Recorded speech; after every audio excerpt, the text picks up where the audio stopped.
of your talks where you spoke about the fact that India still operates in a colonial hangover in terms of the systems and the way it's structured. Do you mind elaborating on that? You see, we were ruled by the British for more than 200 years, and so a lot of that, what they left behind, didn't go away for many, many years, and it still lingers on.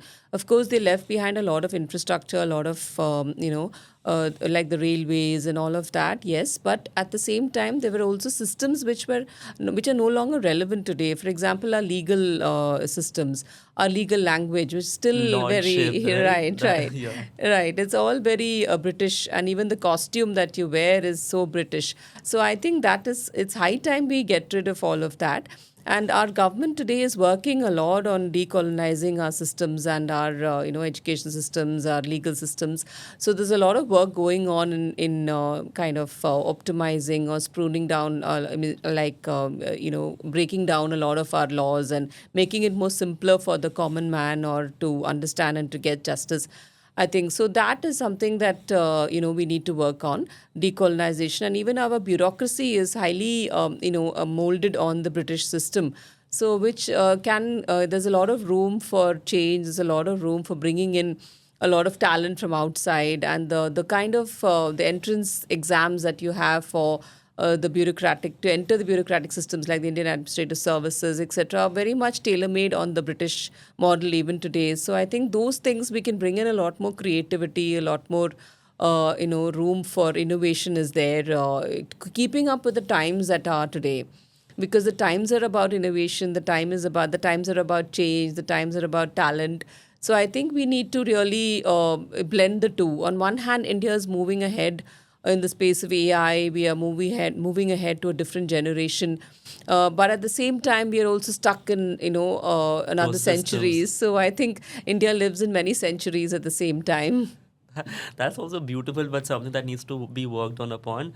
What do you think is the acceptance of society or people who are in these systems? Because of course change is happening, but how do you think people accept to it because of a structure that exists pre independence?